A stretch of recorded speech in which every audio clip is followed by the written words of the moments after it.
Coexisting with Rob and Maggie contains explicit content and is intended for mature audiences, mainly because Maggie will drop F-bombs and I will make sexual innuendos or jokes. Also, Rob nor Maggie should be considered mature.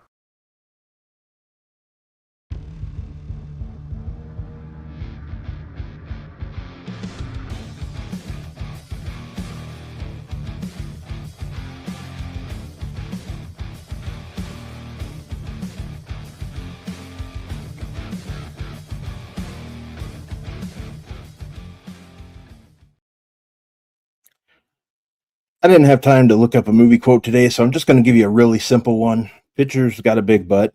That is from the 12-time Oscar award-winning film Rookie of the Year from 1994, starring Thomas Ian Nichols and Sir Gary Busey. So, as you can tell, I have big-ass headphones on because we're having all kinds of technical difficulties. I am not doing the show from home. I'm at my mom's house because internet's not working at my home. So here we are for a new episode of Coexisting with Rob and Maggie. It is one of our favorite shows of the year because it's WrestleMania predictions. But this one is going to be a memorable one because of all the shenanigans of what's going on. But as I start every show, and this one's going to be epic, I think. Maggie, how you doing? I have a follow-up question before we start talking. What do you mean your internet's not working? Like At home. when you don't have internet, you call the internet people and tell them, guys, I don't have internet. There's an what outage. do they do? There's an outage. Okay, there's an outage. Yeah. Like when? Like, don't people work from home? Yeah, that's what's fun. Yeah. And I could use my phone to connect, but mobile data. No, it's fine. I have the data, but last time I did that was last week when we were having all these problems, or 2 weeks ago when we were having all the problems. Yeah. I tried getting on there and that didn't help. So let's just never have that ever again. Yeah, when it rains, it pours. Yeah, when it rains, it pours. Yeah, okay. So before we get started, first things first. Our wonderful, wonderful friend Soupy has a birthday today, and he turns 41. I think that is a big fat lie. Because I met Soupy like a couple of years ago when he visited my home country. He looks nothing like 40 or 39 for that matter. When at the time when he was visiting. A big fat lie. I don't. That's not how things work. In my eyes, it's not.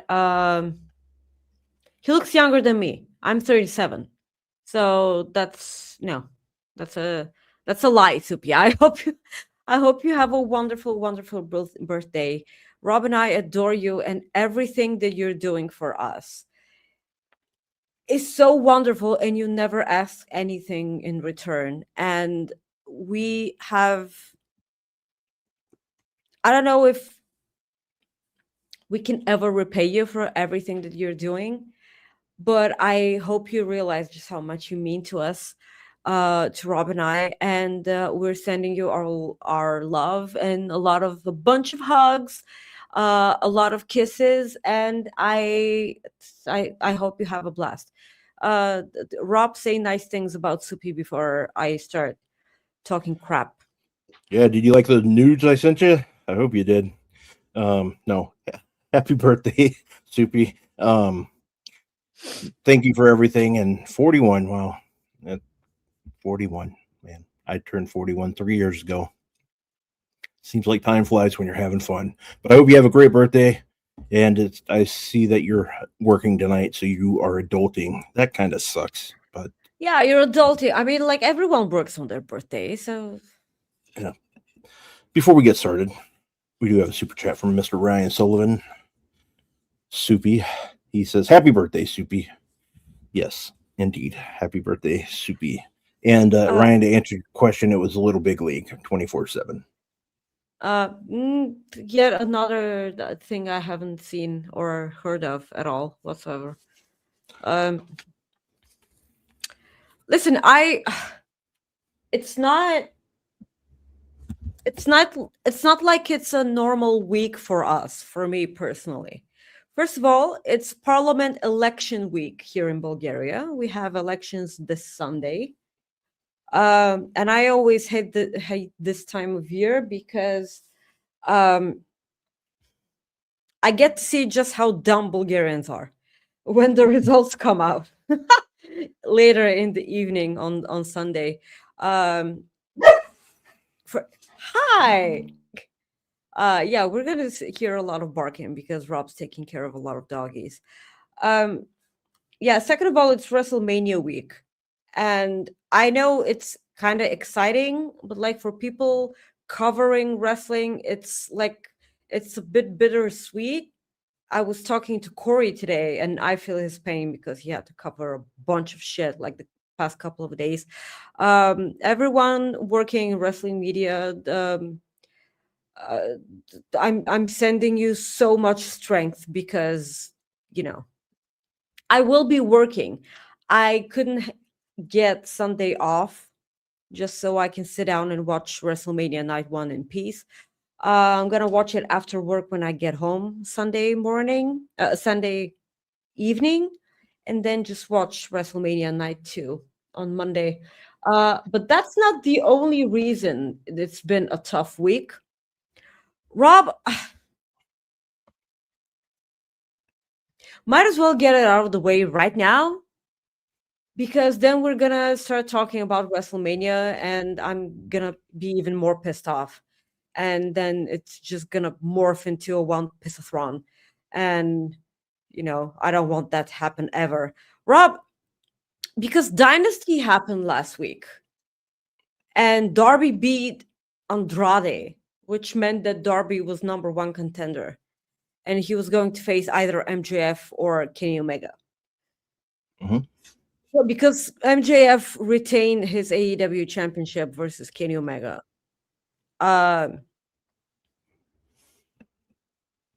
So just fucking man. Damn it. Which meant that Darby faced MJF on this week's Dynamite. It was in Seattle. So the night opened with MJF walking into the building and just now realizing via Renee Paquette that he was going to have a match, the opening segment of the night. And he was like, I'm not ready. He didn't want to perform in Seattle and everything. And then Brian Danielson, because he's also from Washington, he got on the microphone and he was like, TK agrees with MJF. He should have time to prepare for the match. And everyone started booing. And then Brian said, well, it's going to be the main event. So it was the main event. There was a low blow. And then 4 coffin drops delivered by someone who weighs as much as a feather. And then he gave him a headlock takedown, and he pinned him. And Darby is your new AEW champion. And I think wrestling is ruined. I've been mourning all day yesterday, and then I realized that I had to do the WrestleMania predictions on the True Heel Heat channel with Robert DeFelice and SP3. That was such a blast. Guys, I'm so fucking pissed off. It's like if they wanted for someone to have a transitional title reign from MJF to whoever is the next champion, why couldn't it be Brody King? I mean, it's like people were getting so behind Brody King, and the fuck ice chants are not going away like ever soon. They're not. So they gave Darby the championship. Oh, it's gonna be a short reign. I don't care. it's gonna say somewhere in, the record books, if they even exist, because if I hear a record book one more time, I'm gonna fucking puke. It's gonna say in the record books that Darby beat MJF for the AEW championship. Because I know anyone can win a title, MJF beat Hangman Adam Page at his own game in Texas Death. And then he killed the god of professional wrestling, Kenny by God Omega. And then he lost to Darby Allin. I mean, someone please, I know people like Darby. I know people will always love an underdog. But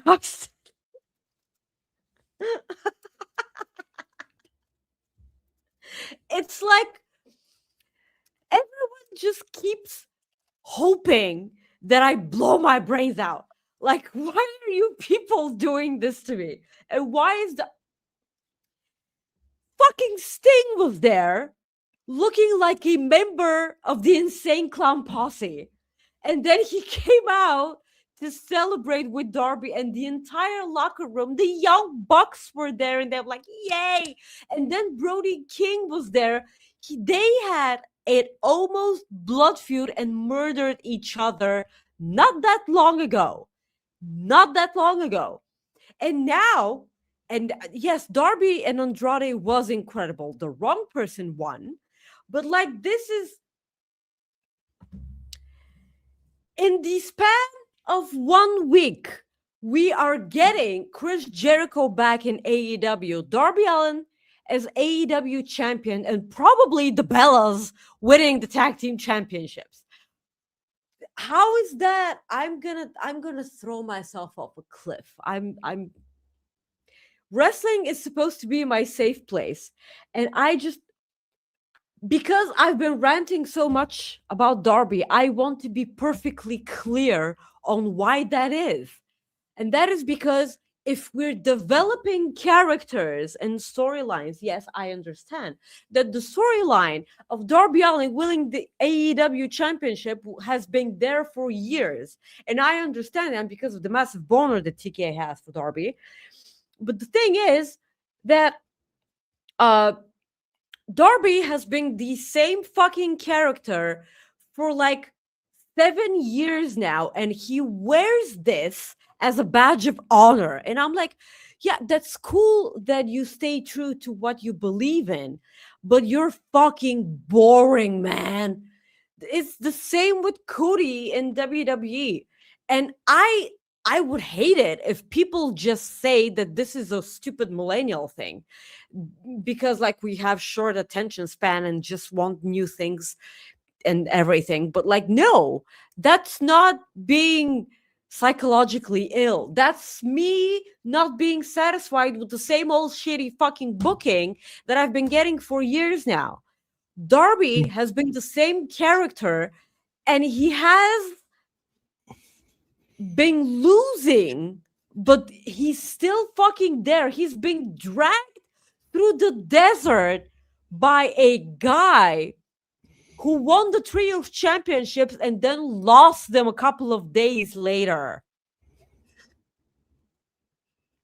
Gabe Kidd, I just got excited for Gabe Kidd and the dogs.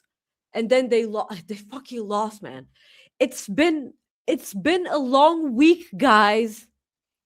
It's been a long week because we all knew that Darby Allin was winning, but like I just hoped that it didn't happen.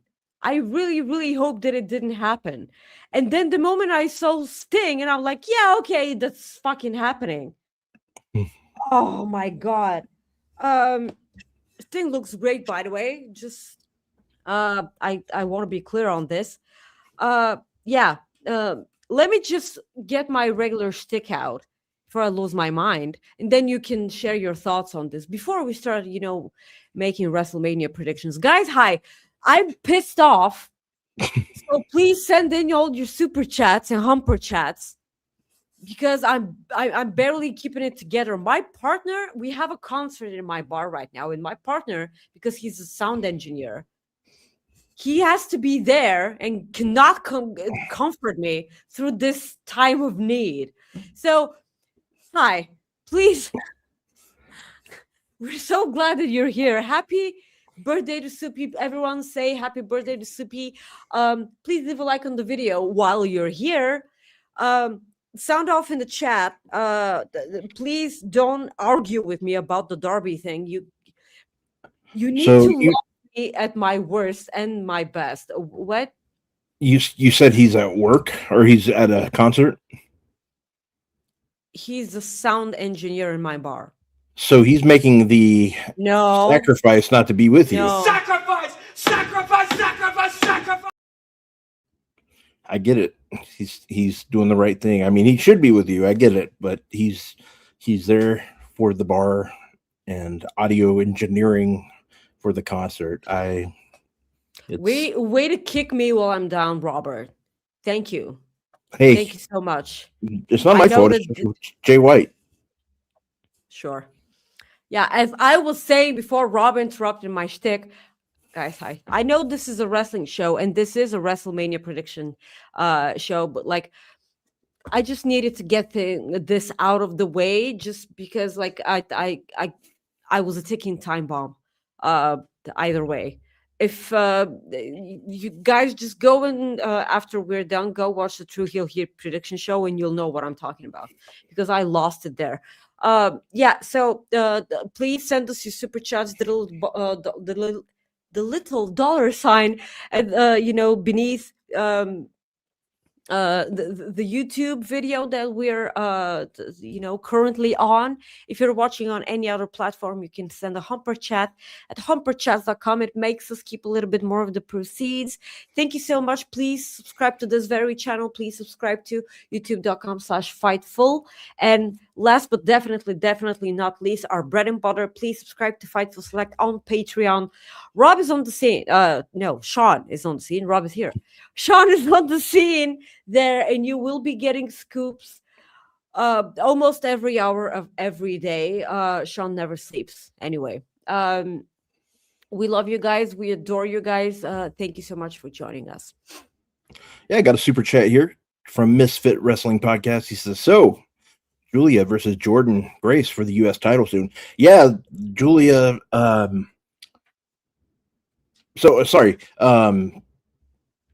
It sounds like Tiffany Stratton and Jordan Grace are wrestling tonight now for #1 contender match on SmackDown. Well, no, wait a minute. Wasn't it Julia versus Tiffany Stratton? That was supposed to happen, but it's changed to Tiffany. Okay, so Jordan Grace isn't injured anymore. She's fine. No. Yeah, she's been cleared. Yeah, so tonight she's wrestling Tiffany Stratton on. That's absolutely fine. Yeah. Some other news before we get into predictions. Maggie, did you see that PW Insiders reporting that Paige has signed with WWE? I did. Saraya? I did see that. I did see that. So I wonder, did Sean give any updates? Because I have been working all day. Yeah. Did Sean give updates if Nikki Bella was okay to go for WrestleMania? Yeah, he did. I can tell you what that is here in a second. As far as like Saraya, aka Paige, he did say PW Insider reports that Saraya has re-signed with WWE. She was denying it to people throughout the week, but we have heard rumblings dating back to 2 weeks ago that it could be happening. So he just okay. So he just added that. As far as the Bellas, this is on Fightful Select. So if you ever want this stuff first, this is where you go. FightfulSelect.com. He just said Paige's return to WWE is expected to be in ring. So that's really all he said. And then your Bella's ones. He said, oh no, nothing on Bella's yet. Sorry. So okay. Nothing on Bella's. Because we were wondering yesterday when we were doing the predictions, we were wondering if Nikki wasn't good to go, who could tag with. And Paige's name came up.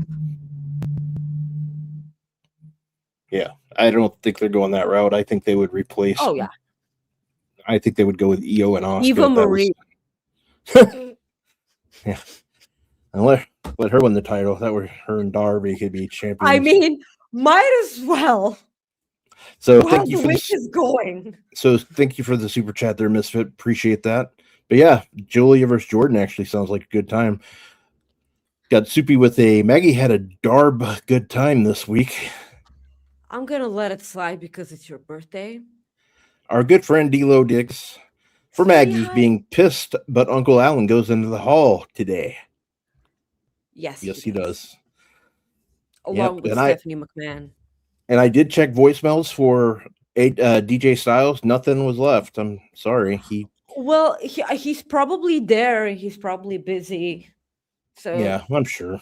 I'm sure we'll get a rundown next week for sure. Everything that he did, I'm sure. yeah, I would probably count on it. hopefully. Yeah. Hopefully, But hopefully.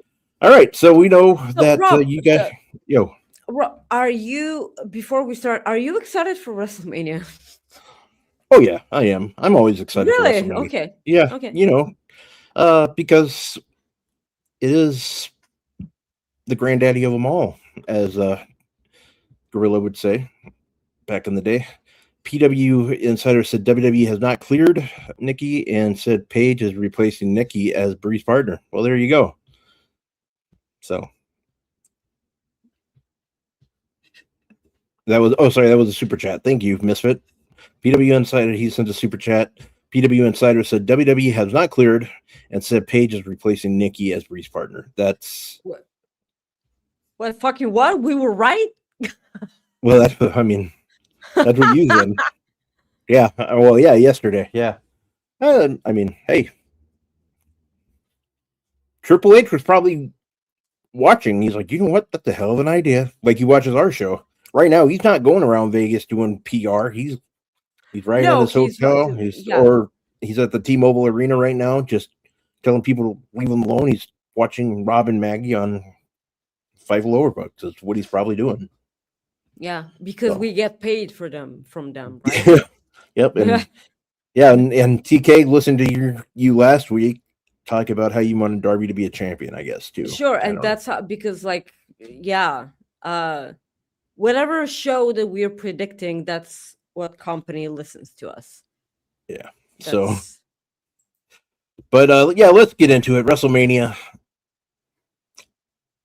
predictions. Dun dun dun. We will start with what should we start with, Maggie? What match should we start with here? Well, isn't there an opening match? Yeah. It is the Usos and LA Knight taking on Austin Theory, Logan Paul, and I Show Speed. You can watch that on ESPN2 here in the States, the first hour. Otherwise, Netflix internationally. The show is hosted by Mr. John Cena, and the WrestleMania takes place at Allegiant Stadium in Las Vegas, Nevada. So there you go. The Usos, LA Knight versus Austin Theory, Logan Paul, and I Show Speed.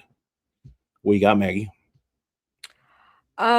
Before I start talking about the match, what do you think was gonna happen with John Cena on this year's WrestleMania? I mean, he's gonna have some altercations. He's gonna AA a bunch of assholes, or a bunch of new talent that should be put over but will not be put over. He's just, I don't know. Honestly, I know if we don't get a John Cena Danhausen segment, it was probably the biggest ball dropped in WWE history. One of the biggest balls dropped, and balls dropping is always a good thing usually, but not in this case. Yeah. Nobody needs to drop the ball. Give me a John Cena and Danhausen segment. It's really all I need.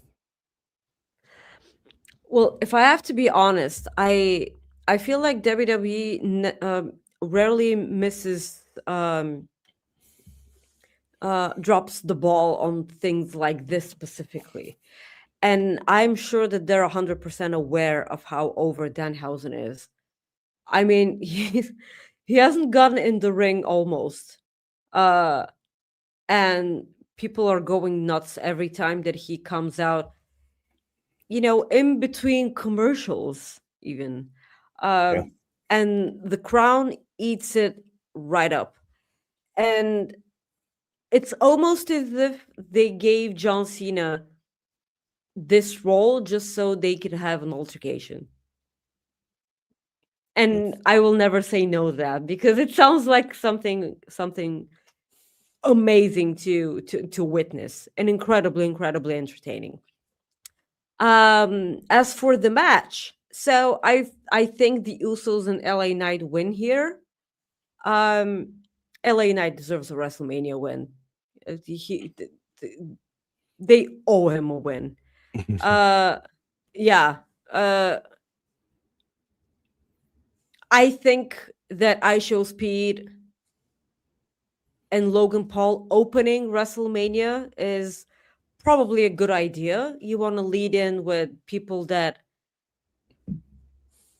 not only your wrestling community knows who they are. I mean, just the exact opposite. I had no idea who Logan Paul is before he came to WWE, and I still have no idea who IShowSpeed is. I know he's a guy with a podcast and stuff, and a YouTube channel probably. It's because I'm not the demographic when it comes to stuff like that. Me saying that I have no idea who they are doesn't necessarily put those characters down. I'm just not informed when it comes to stuff like that, because I don't care. So IShowSpeed is probably gonna fly off something or fall from somewhere. He's gonna do something crazy, because he's incredibly athletic. They've been showing footage of how he's training with the Vision. I don't know if I can call him the Vision anymore, because it's just the two of them. And it feels like Paul Heyman has removed himself from the situation. Yeah. Because he's only been going after Brock Lesnar and everything that he's not been seen with Theory and Paul at all. So I don't know if he accompanies them to the ring. Probably not. People are assuming IShowSpeed will turn on the Vision, or he would be the one to get pinned, and then the Vision turn on him. I mean, there's something like that. The Theory and Logan Paul will not be on good terms with IShowSpeed after WrestleMania. A point was made on the True Heel Heat channel that we're eventually gonna get IShowSpeed versus Logan Paul at SummerSlam.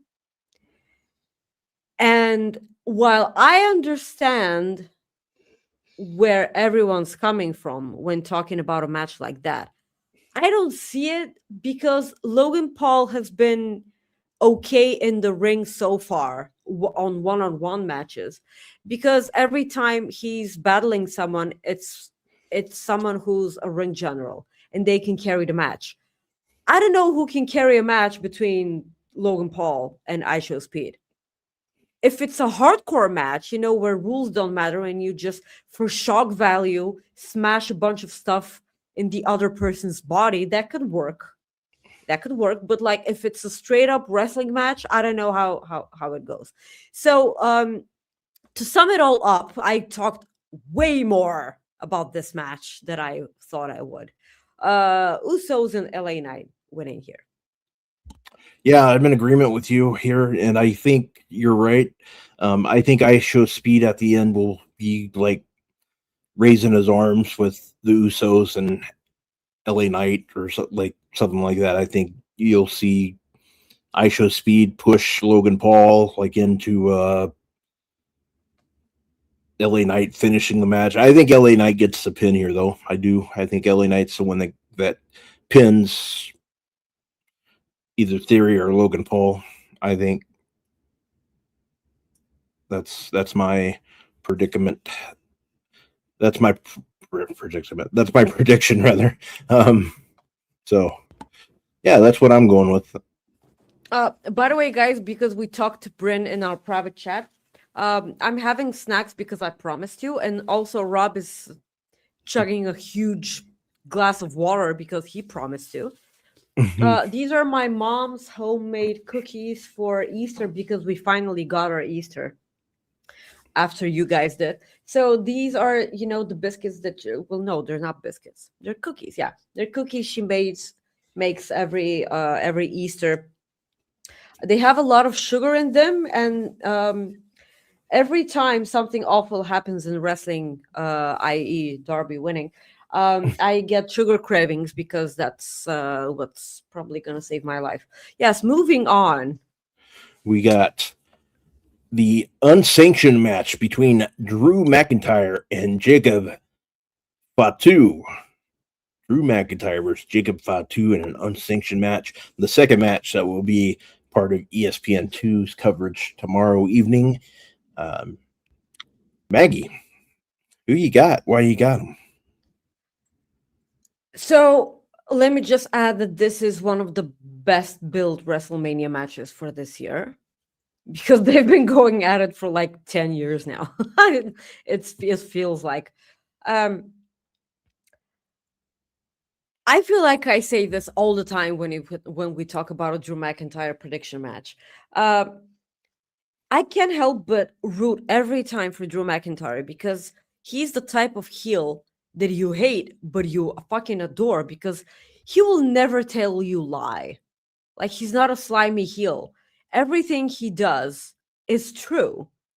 And everything he says it's true. He will never lie to you. And he reminds me, he's gonna hate me saying that, but he reminds me a lot of CM Punk back in the day. Wow. And like, I really believe that Jacob Fatu needs to win this match. It's unsanctioned, so it's not gonna matter. But Jacob Fatu needs a win here. He did win last year at WrestleMania, correct? Jacob Fatu. Yes, he did. Against LA Knight? No? Yes. You know what? I didn't. Is this a Bryn alert? Yep, it is. Once I find the damn clip here. There. This is a Bryn alert. Bryn alert. She answered the damn thing. We got to hit the video. Thank you, sweetie. That's why we adore you. Yeah, Jacob Fatu beat LA Knight last year. Thank you, Alexa, for helping her. Oh, thank you, thank you, Alexa. Yeah, so this is because, like, Randy Orton versus Cody should have been a fatal four-way with the two of them, Drew McIntyre and Jacob Fatu, but because it wasn't, Jacob Fatu needs, something here. Well, I think it's obvious when you bring in Pat McAfee. There's only so much room for TV for more people. Obviously, when you put it that way, I mean, Pat McAfee is so much more important than any of these two. The next Sylvester Stallone, whoever. Yeah, I don't know. I like Pat McAfee. I just don't get it. That was exactly what I was gonna say. Like, I miss the fact that I was shilling for Pat McAfee when he was on commentary because he was actually entertaining. I know people hated him on commentary, but it was for me. It was entertaining for me. But this isn't entertaining for me, like, at all.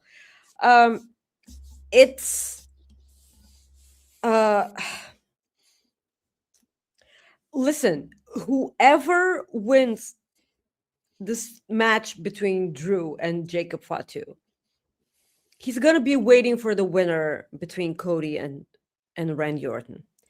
And I'm pretty sure we're heading towards Jacob Fatu versus Randy Orton at SummerSlam. Yeah. What do you think about this match? I'm excited for this match. It's going to be good. I think this one's really hard to tell. Like I just, part of me just thinks Jacob Fatu should get the win here again, but it's been so good. Like this storyline, and part of me thinks that Drew McIntyre could get the win here, but I'm going to go with Jacob Fatu. I think he's going to get the victory. As far as him facing Randy at SummerSlam, we'll have to get into that here in a little bit. As far as SummerSlam goes, or like Randy Orton, so we'll get into that here in a few minutes. But yeah, I don't know if that's going to be the case. So we move on to our next match here. We already did that one, so we already did that one too. Gunther versus Seth Rollins. Gunther versus Seth Rollins. I'm chewing. Can you go first? Yep. Yeah. Well, I just thought I'd put you on the spot there. Gunther's going to get the victory here because you don't let the man retire AJ Styles and John Cena back to back and then have him lose to Seth Rollins, who hasn't wrestled in how many months. You know, like this loss will not hurt Seth Rollins. It won't hurt him at all because he's Seth freaking Rollins. This loss would be, in my opinion, devastating for Gunther, who I think is going to be in a title match or at least a marquee match up at SummerSlam. I don't think it'll be a title match, but I think it'll be a marquee matchup that he's in at SummerSlam. So, and if he loses, I think it would be not good. I mean, I'm talking if he gets a pin. If he loses by disqualification, who gives a damn? I mean, I don't like it, but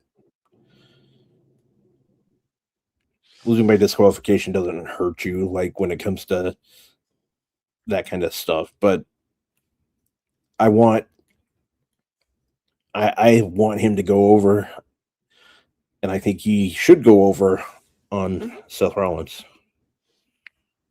I get what you're saying, but And- yeah. Well, I was just going to add, and I think this is why he wins. Yeah. Because Braun has been cleared. I understand, but I would hate it for a disqualification to occur at WrestleMania. I'm pretty sure we've gotten a disqualification at WrestleMania by now, like 1,000 times. That doesn't make it right. I don't want count out. I don't want disqualifications. Yeah. No, I agree. We're definitely getting a ref bump. We're definitely getting a ref bump, and that's how Braun Breaker comes out and costs Seth Rollins the match. Here's the thing, though. I think at the end of the match, Gunther is pissed that Braun Breaker got involved. Because while he's a heel, he's not that type of heel, you know? Yeah. So he goes to Paul Heyman and gets in his face. And he says, now you owe me. And I want the beast at SummerSlam. Yeah. And that's how why- they go to Brock Lesnar versus Gunther. Yep. There you go. That's exactly what I think would happen. I think Gunther versus Brock at SummerSlam's happening.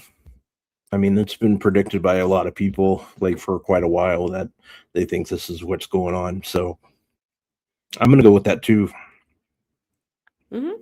So, yeah. So, I mean, this match I'm looking forward to as well, because both these wrestlers are very entertaining to me, just like they are to you. And I think the crowd absolutely. Everyone knows I'm a Seth girly, so Yeah, and the crowd will be into it too. So it'll be good. It will be good. Let's move on to our next match here, and that is, let's go with the Miss Liv Morgan challenging Stephanie Bakura for the women's world title. Liv Morgan for Stephanie Bakura. Yeah, so Liv Morgan finally won the Royal Rumble this year. Mm-hmm. It's something that a lot of us that have been following wrestling for quite some time now have been pushing for when it comes to Liv Morgan, because I feel like ever since the pandemic, she stepped up her game immensely, and it showed. And I love the fact that WWE have acknowledged that and have put their faith in Liv Morgan so much. Her facial expressions on this week's Raw deserve a title themselves.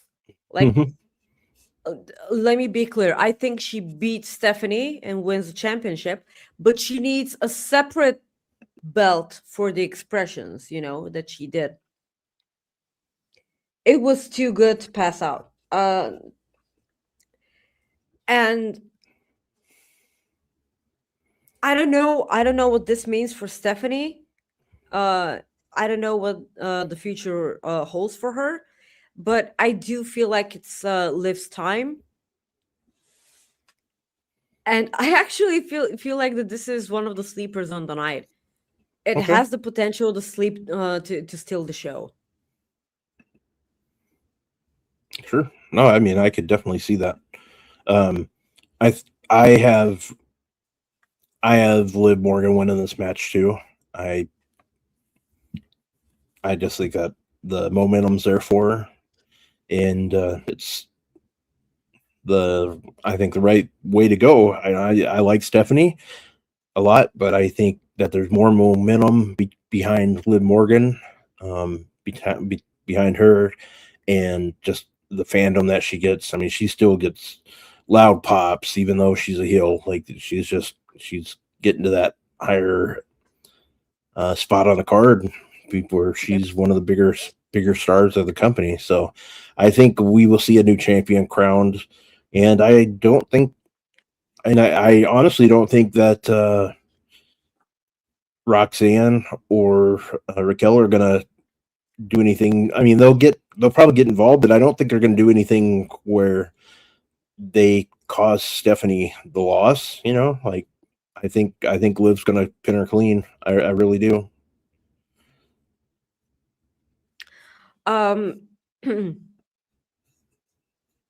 What do you think of Liv's music video?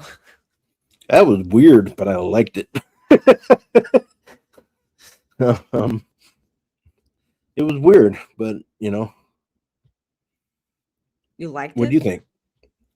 I didn't like it, but it's absolutely something. It's so her. It's stupid, Yeah. and that's how.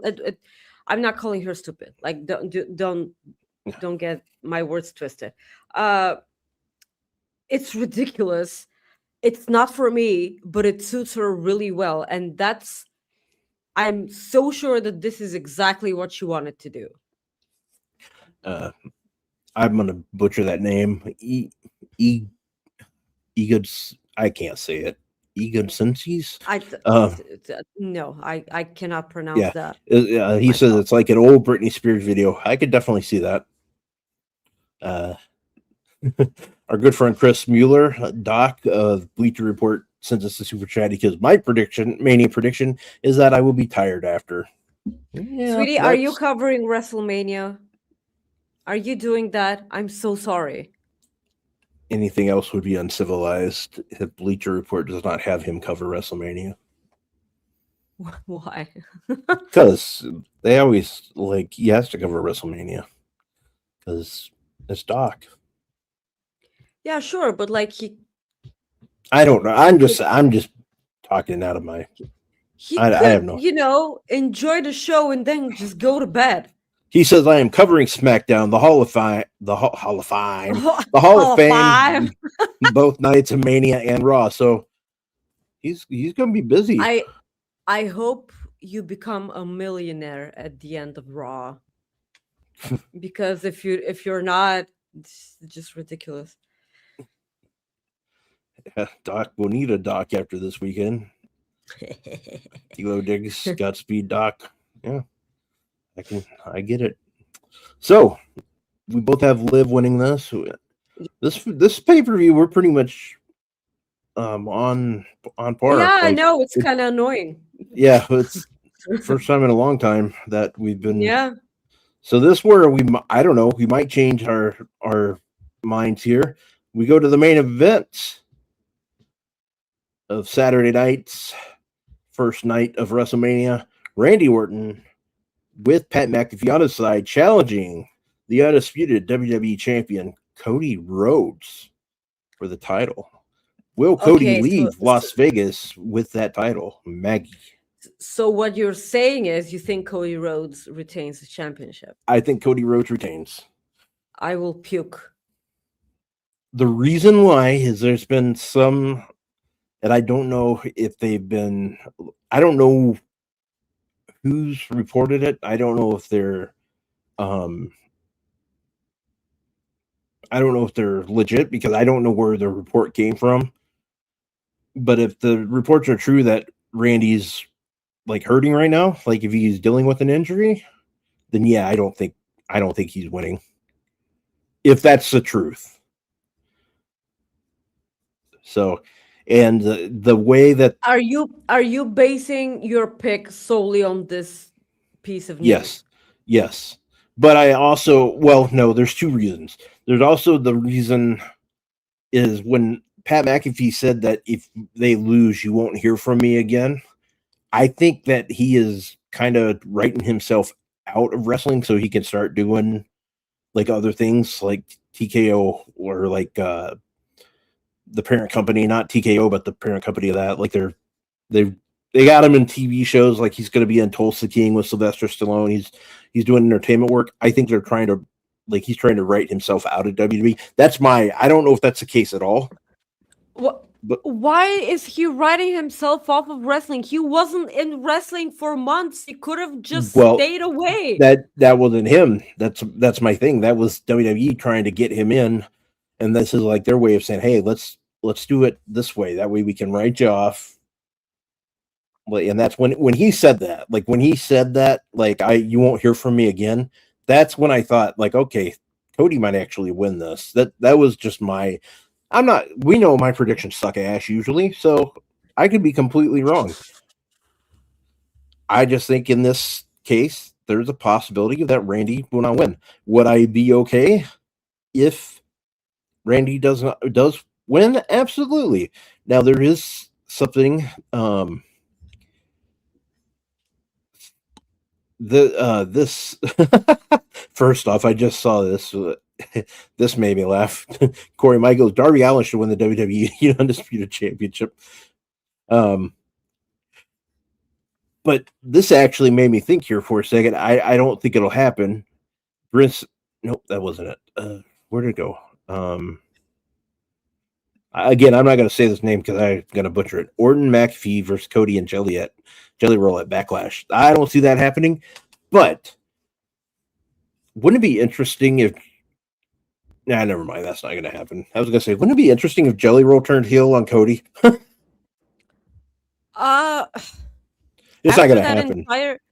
After that entire speech that he gave to Orton, I don't see it coming. But otherwise, that's why. Yeah, exactly. I don't see it happening. Yeah, Pat McAfee's gonna get involved. Jelly Roll's gonna get involved. It's yet another main event of WrestleMania being a clusterfuck. I hate it. I hate it. I have not been a fan of the build of this match, and I don't understand. They could have just revisited the history that they've had with one another. It's Cody and Randy Orton. They could have just said a bunch of stuff about revolution, and but But they didn't. They had to have Pat McAfee come and say that the Attitude Era was better, that people should not be watching WrestleMania Night 2 because it's for losers, and that you should get WrestleMania tickets only for Saturday because they're 25% off. Yeah. I mean, how can you try to promote your biggest event of the year while putting it down? I don't understand. Like, this is wrestling promo 101. I don't get it. I don't know what the problem was. I don't know if he was supposed to say that or not. I don't know if this was planned the entire time. Wade Barrett doesn't think that this was, because he mentioned that sometimes they get just a blank page in their, in their rundowns while on commentary. And for this segment, he had no idea that Pat McAfee was going to come out. He had no idea that he was going to say the things that he said. And to him, it made no sense. And a bunch of wrestlers came out and were pretty vocal about Pat McAfee, and everything that he said. And this is actually my reason why I think that you may be right that Orton wins because of everything that Pat said. And if Randy Orton wins, that it will make everything that Pat said true.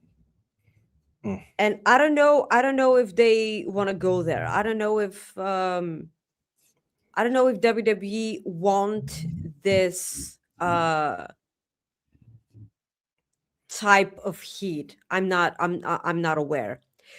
But speaking of heat, I just want to go ahead and say that it seems incredibly weird that they had to go out of their way and get Pat McAfee to put down wrestling so much that him and his buddy, in the eyes of Randy Orton, can get booed while facing Cody Rhodes. Because Cody Rhodes, on paper, was supposed to be the babyface, but he was getting booed, man.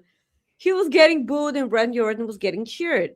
I don't know if you want that. I don't know how you capitalize on that. And it looks as though WWE made the decision not to capitalize on that and just force people to boo Randy Orton. And what I think is going to happen is that people are going to be cheering for Randy and booing Pat.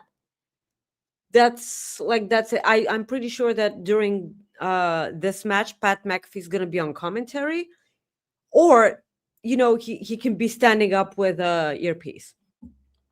Yeah.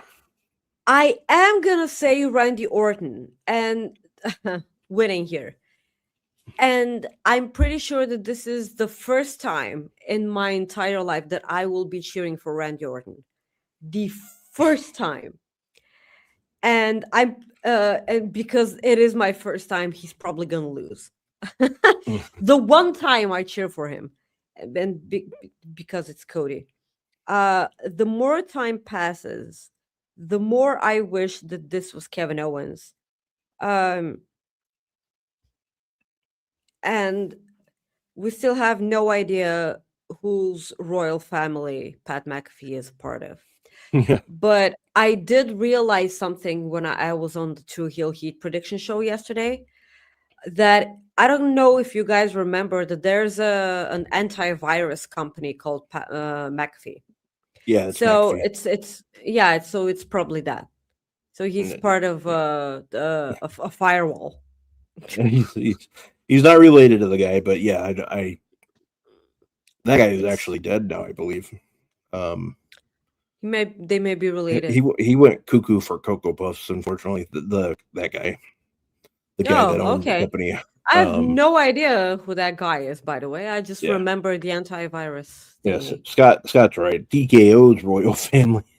Oh my gosh, guys, stop trying to make sense of this entire story because you're gonna set yourself up for failure. Ideally, this is what I want. Ideally. I can't say that word. Yeah, KO can still be pulling the strings. That's what I would absolutely love more than anything in the world. Yeah, If you want to save just want Kevin WrestleMania, Owens what you back. need. I know. That's all I'm saying. If you want to save WrestleMania, bring Kevin Owens. Unfortunately, they can't. His WWE appearance at WWE World was canceled last week, so I don't know. That sucks. Yeah, it's probably not because yeah.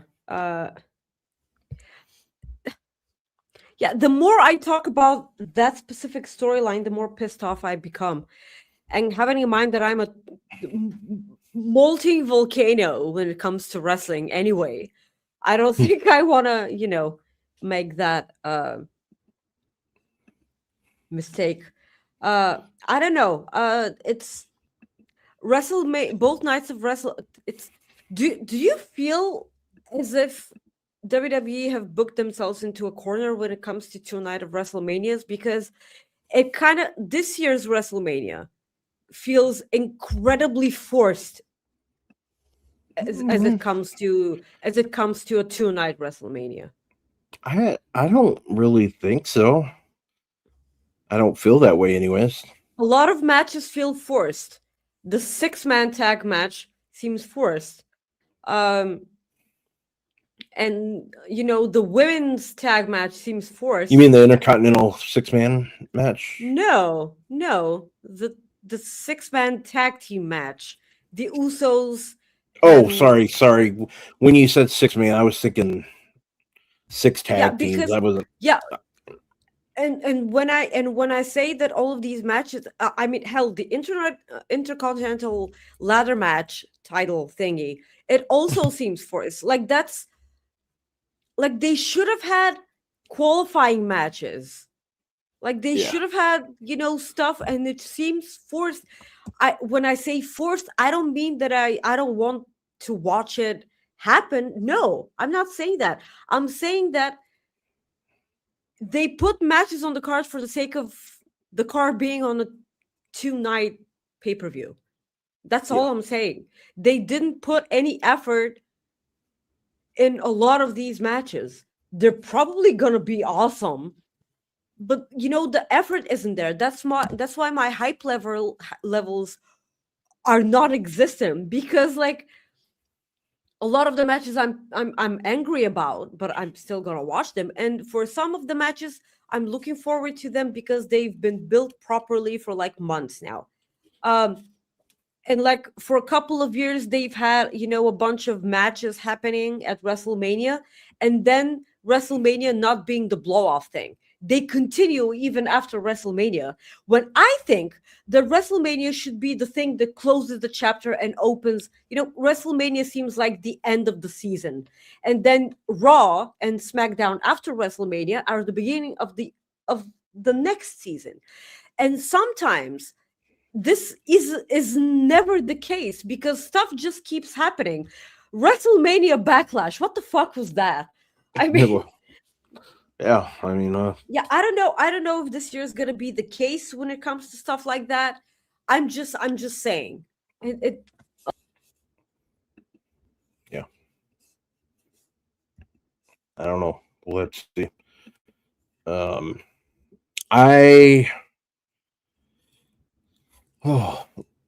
gonna go with.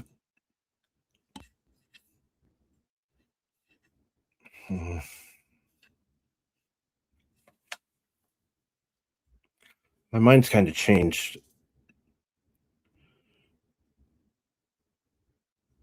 I don't. Never mind. So, should we move on? What was that? Like, what do you mean mind changed? No matter, shall we move on? I don't understand. What does that mean? Well, I was thinking about the where you were talking about the build up and stuff. Like I thought everything was I think nothing felt forced to me. Hmm? The Intercontinental match, if anything, felt forced, but I always look at that as that it's going to happen anyways. That's really all. No, like the damn it, the IC title.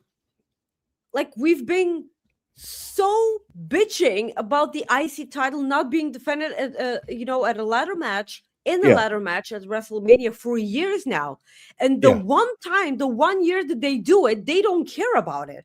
That's what I'm angry about. Yeah, and I'm saying like it. I get your point. Basically, that's what I'm saying. I get your point. Okay, so are we ready for night 2? Is the women's intercontinental championship on night 1 or night 2? Is it being defended at all? Yeah, it's night. Wait, is it night 1? Shit. It's AJ versus Becky. Yeah, I know. I can't remember. Yeah, it's night. That's night 1. I forgot that one. My bad. Yep, AJ versus Becky, and I deleted the photo before we got ready. So AJ versus Becky. I'll let you go first on that one while I bring up the photo. Yeah, this is a hard pick for me for obvious reasons because they're 2 of my wrestling moms. It's when it comes to the build for the match, I was hoping for a way better thing to talk about leading towards their title match. Because it's AJ Lee and Becky, I anticipated a mic battle or back and forth. We did get a sit-down interview backstage, which was pretty good. Like it was a couple of weeks ago. We had nothing on this week's Raw, and it kind of it angers me greatly. Listen, because it's AJ and because it's Becky, I'm insanely biased, and I'm gonna like the match no matter what fucking happens. It might be filled with a million botches. I'm still gonna love it. That's the level of bias I am towards these 2. So at the end of the day, I do feel like Becky Lynch gets back her Intercontinental Championship. I don't think that they want to give AJ Lee a long title reign. So this is my WWE brain talking. My brain is saying that AJ Lee should lose the IC championship to Roxanne Perez. That is what my personal brain is saying. Because Becky Lynch does not need whatsoever to beat AJ Lee, because like she has tapped out to AJ Lee fucking 3 times. I don't know why this match is happening in the first place.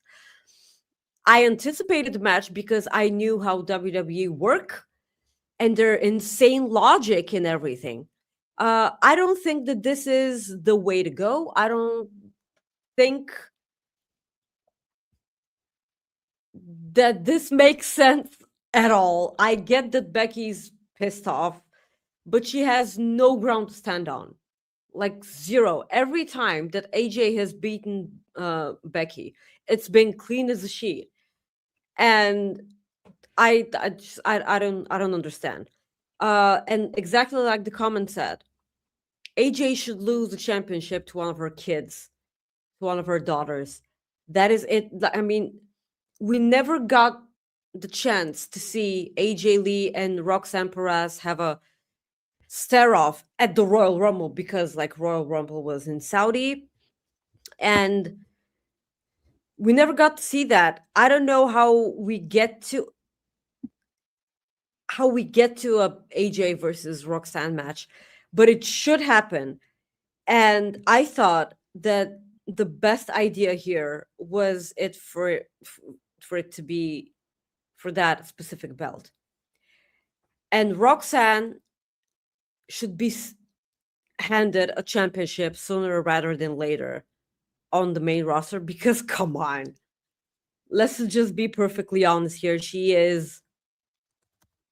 deserves a belt, and it's a shame that she hasn't been a champion by now. And that's all I'm gonna say about the match. Um, I'm angry that the match is happening because it makes no sense to me, but I'm gonna love the match because it's Becky and AJ. What do you think? Yeah, I mean, this match, I'm going back and forth because part of me thinks that Becky doesn't need this title, and you could probably put somebody over, like somebody that needs to be over bigger, by letting them beat AJ Lee. So that's my logic behind it. Like, have somebody else beat AJ Lee. But that being said, somebody beating Becky Lynch for the title is also a big deal. So it's one of those things where it just really depends on what WWE wants to do. I think Becky Lynch is going to win myself. But this is another match that I think it's going to be. I just hope it's good. Like I do. There's I don't know. I think it'd be kind of cool with it already sounds like they know what Paige is doing when she gets back, but I think it'd be kind of cool to have a Paige versus AJ Lee feud. Hey, that's how she went out. I'm just saying that's I would like that. You went out tagging with her. Yeah, I know, but I mean, there's ways they can do it. You know what I mean? You can. Plus, it's WWE. They can make you forget about that if they wanted to. No, people don't forget things like that. People remember. Yeah, but that's true. But I don't know. We'll see. Anyways, like I said, I think Becky leaves with this title. We do have a super chat from a good friend, Eric Freeds. He says, "Hi everyone, longtime podcast watcher, first time in a wrestling funk. What's one pay-per-view you'd recommend getting you out of a funk? Stay awesome forever." Well, I hope you get out of your funk forever, man. I understand AEW Revolution 2020. I understand that, my friend. It sucks, but yeah. For me, night 2 of WrestleMania 40 is my recent one. I would say I was a big fan of that. But I'll give you an AEW 35. Yeah, I'll give you an AEW one as well.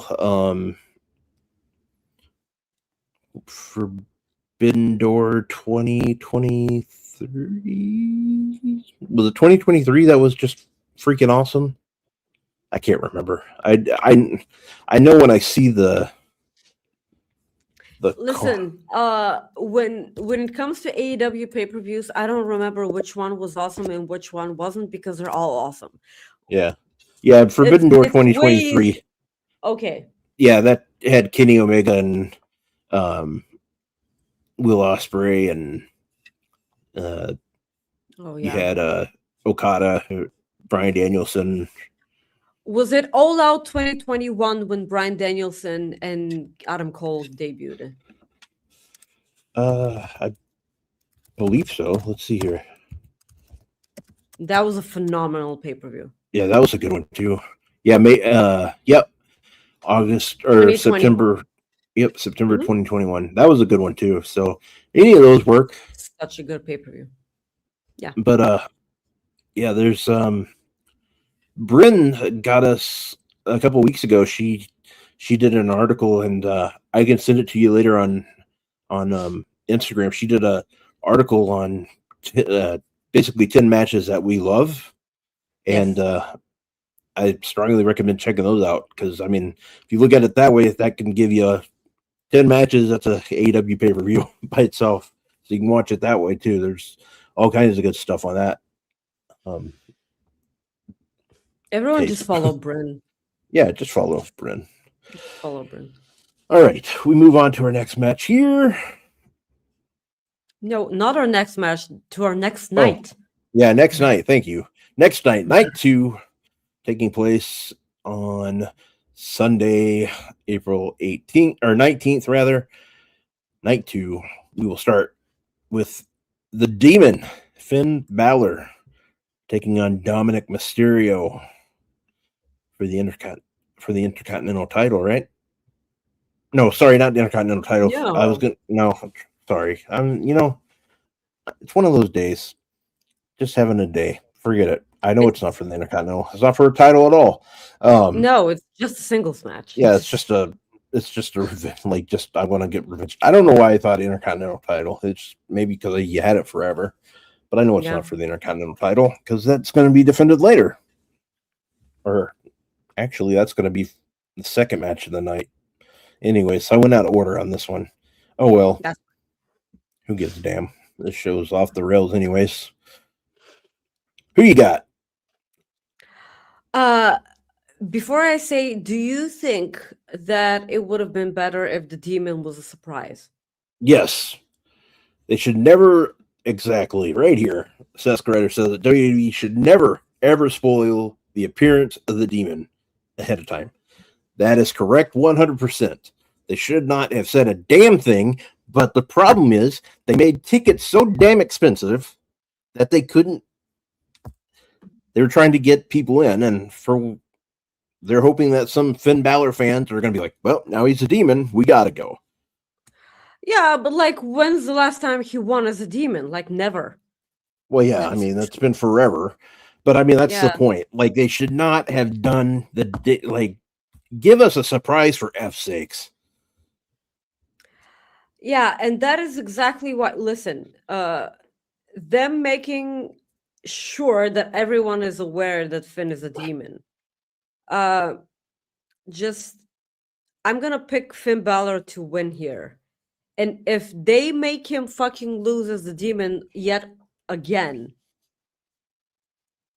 I'm just, at this point, it's personal. At this point, if they make Finn Balor the Demon and make him lose as the Demon one more time, that's simply their way of saying, fuck you for the Bullet Club. Bryn, wow.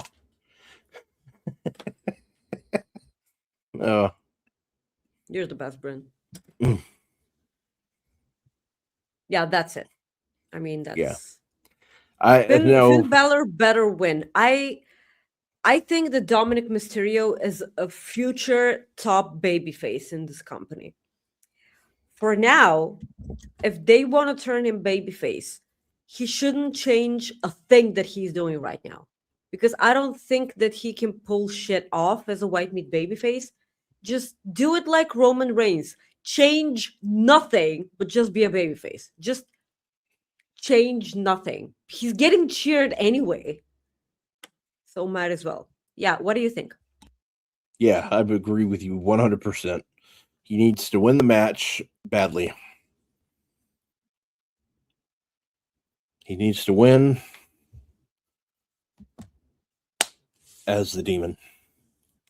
That's really all I can say. Because I agree with everything you said there. Everything. So, nothing much more there is to say about it. And since we're already out of order, might as well continue that out of order stuff. Jade Cargill defending her women's championship title against Rhea Bloody Ripley.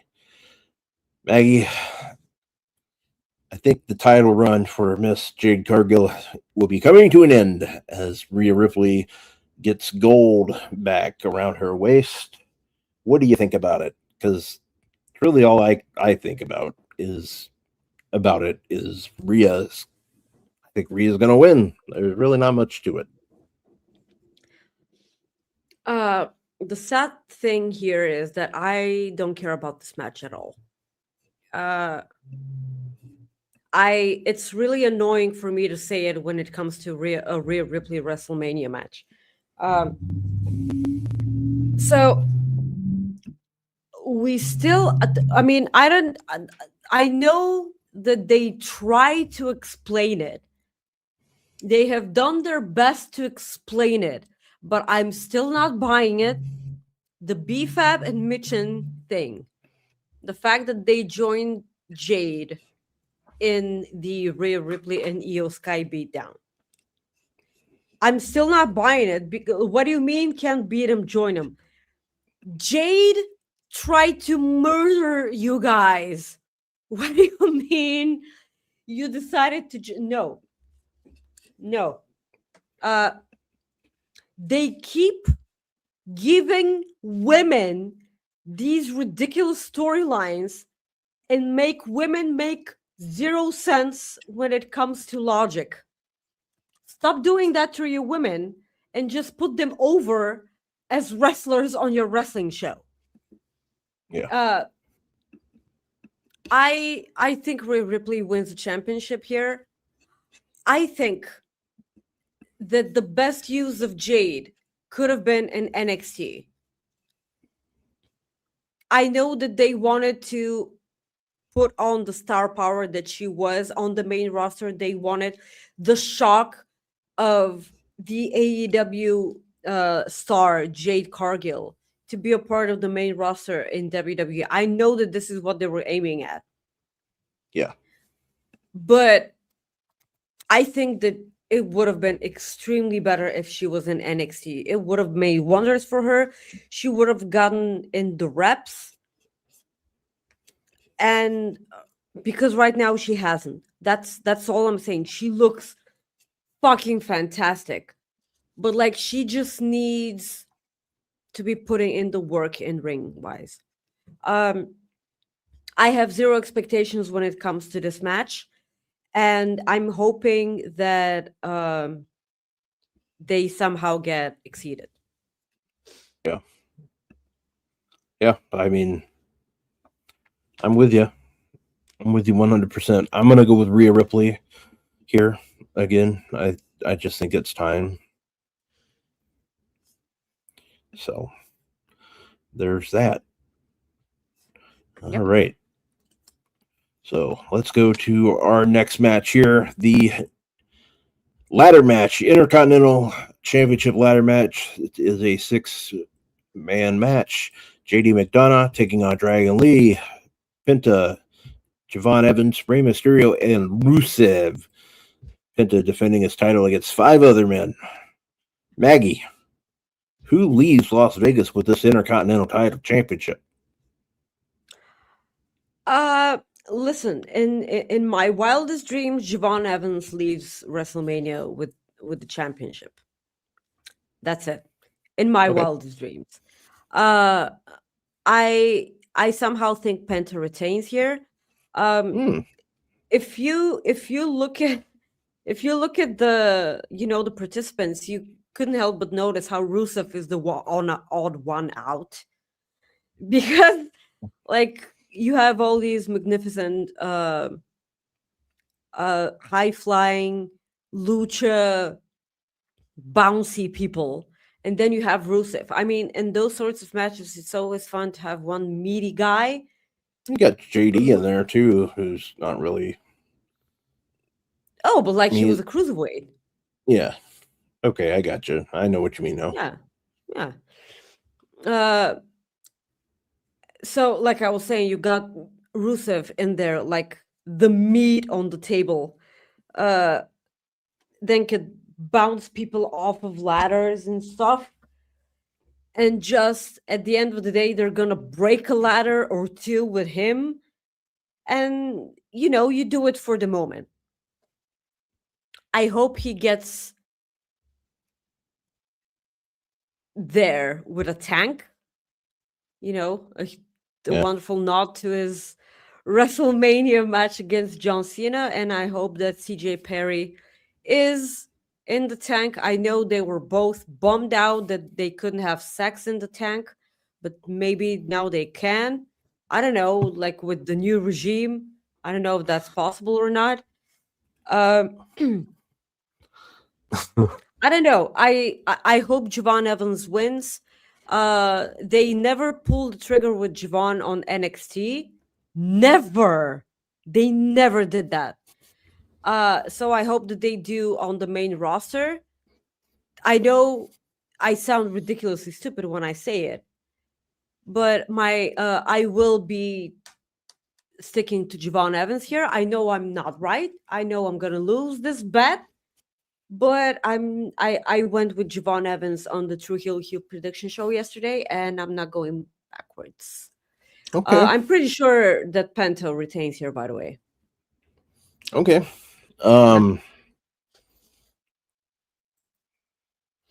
Man, there's a part of me that thinks Penta retains, but there's also a part of me that I can kind of see Rey Mysterio having his last WrestleMania moment, but I think his last WrestleMania moment might be against Dom next year. I think. I don't know. Maybe it won't be WrestleMania, but I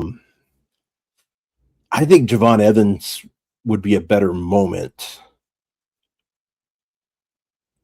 I'm gonna go with Javon Evans, and I'm gonna stick with Javon Evans. I think he wins the title tomorrow. I think he gets it when he pushes JD McDonough like off the ladder to get it. So I don't think Rey Mysterio is the way to go at all. Yeah. Because like you have all these young people in the match and you crown Rey Mysterio. sure. No, I get it. I know that Gunther was supposed to get Rey Mysterio on this year's WrestleMania, and he was supposed to retire him. We all know that, but I just don't think that's the case. I always think it was going to be Dom.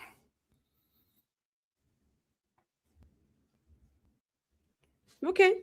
That's just me. I don't know for sure, but That's fine. That's fine.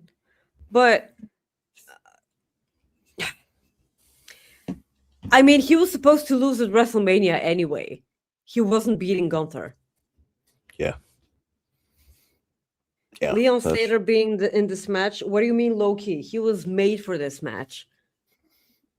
A bunch of people doing flippy dippy shit and Rusev just being there and slamming them and things. I miss ladder matches on WrestleMania so much. We never forget last year's WrestleMania on SmackDown. On fucking SmackDown. The SmackDown Tag Team Championships being defended in a ladder match. That match Kicked all kinds of ass. Good. Kicked all kinds of ass. All kinds of ass. Better than any match at WrestleMania.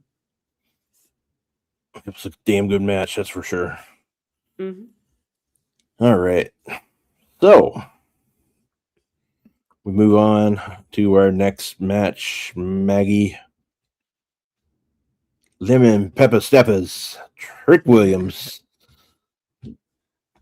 taking on Sami Zayn for the United States Championship title.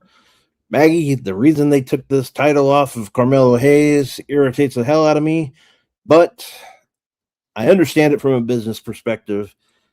However, Sami Zayn is just a quick transitional champion here, as he will lose to Trick Williams on Sunday night, and we will have a new United States champion. What do you think? Let me start off by saying that it takes a lot of talent and it takes a lot of knowledge for the business to take your biggest white meat babyface and make him get booed every fucking where he goes. It takes a lot of talent to do that. Sami Zayn was the person that you're guaranteed, if you put in front of an audience, that the audience was gonna carry him on their shoulders into the sunset. And somehow WWE ruined all of that. because when Bryan Danielson left, he left a huge gap when it comes to baby faces that relate to the audience so greatly. And Sami Zayn was right there to fill that gap. I don't know how you fumble a baby face like Sami Zayn. Like they didn't turn him heel. No, Yeah. that was gonna be I'm not gonna say understandable because like I don't understand turning Sami Zayn heel ever. Yeah. I'm gonna say that this turning Sami Zayn heel would be at least thinking about something, having Sure. something in mind.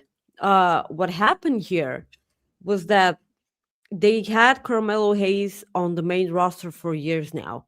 They did nothing with him, then paired him with The Miz, which was sabotage by itself. And when they finally gave him a title run, when he won it from Ilya Dragunov, correct? I Yep. don't, yeah. He did. So don't even get me started on Ilya Dragunov. Both Ilya Dragunov and Carmelo Hayes should have been in this match together to make it a fatal 4-way. And I don't care how many multi-man matches this makes on WrestleMania. I really don't give a crap. Carmelo Hayes and Ilya Dragunov were solely responsible for the elevation of the men's United States Championship on SmackDown. They gave us segments to remember, backstage segments to remember SmackDown. They gave us matches to remember. And each and every week we had a "This is awesome" chant during SmackDown, which is a tough thing to have. Yeah. So Carmelo Hayes single-handedly made a title worth something. And then they just took it off of him for the sake of the title being won by Trick Williams, but from a different person and not Carmelo Hayes, which I understand. But again, this could have been a fatal 4-way. It's that simple. So they made Sami Zayn really go out in public in front of a crowd and say and utter out the words, "I don't know what I did wrong," because he did nothing wrong. He won a match, and he was glad that he won a match because this meant that he had a championship. Therefore, he gets paid more. I don't understand. This is yet again another reason why I'm pissed off during WrestleMania weekend. It's just so weird to me. It's really, really weird. And it's like, I'm not saying that the match is gonna be bad. I just wish the Carmelo Hayes and Ilya Dragunov were a part of that match.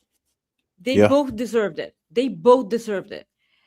And listen, I know that Trick Williams winning here will make all the sense in the world, but I'm going to stick to my prediction on the True Heel Heat channel, and I said that Sami Zayn retains the championship. I'm probably wrong, but I'm still going to stick with my answer here. All right. Well, I have I have Trick Williams winning the title. By the way, if they change Trick Williams's theme, it only should be because he's turning heel. Trick Williams. Yeah. He's pretty much, I mean, he's a heel right now, even though he's getting cheered. I understand, but they're acknowledging the fact that he's getting cheered. Like they're not that opposed to him getting cheered. My thing is I don't think they're going to change the theme. I don't think, but there was a rule that NXT people cannot continue having the same theme on the main roster. Oh, that's a good point. I didn't think of that. You never know, though. Like that's the thing. Like I mean, they changed Lyra Valkyria kept her theme also. Yeah, But the other thing too is they changed the Usos recently, and that got just panned, and they went right back to it. I So know. you I never know. know. And that's the thing, But like yeah, right now. it's But maybe that's the thing, like with Trick Williams, he's so popular that they might not want to change like some of that, like right now. exactly. Because So I mean, the theme itself is so good. Just don't touch the theme. yeah. So I have Trick, you and I still have Sami. okie dokie artichoke. We go to our next match here. Big sons of bitches slapping meat match. Oba Femi taking on Brock Lesnar. These two guys are gonna be on the ESPN coverage on Sunday night during the first hour. Maggie, as much as I hate saying it, I have a feeling Brock's going over, and it pisses me off. It Yeah, pisses me yet right another off thing that pisses me off too. because I just have a feeling that because we have seen Oba get the best of Brock week in and week out for the most part, and I just have a feeling And Brock's that been they're running away. I just have a feeling that it's just they're gonna do something. My only hope is that they do something cheap, like to make it not so bad for Oba. Like I'm talking like if it's a nut shot, like gets like Lesnar just hits him right there and the I mean that's the only thing I can really think of. I if Lesnar wins, I want them to make it look like I want him to basically do it as a heel. I want him to do something that got him the win by doing something he cheated, like that's what I want. You got to protect Oba some way. That's my biggest thing. Like I hope Oba wins, but if they don't go with it, that's just really all I want, So I know that you're right, and logic dictates that Brock Lesnar wins this match, but I will not celebrate mediocrity whatsoever. I refuse to do that, and I'm picking Obafemi because Obafemi should be mopping the floor with Brock Lesnar. I don't care. Yeah, and we're Oba feminist here, so Yeah, the Obafeminists unite forever and ever and ever. Uh, and I just hope that this is the one rule that is the exception.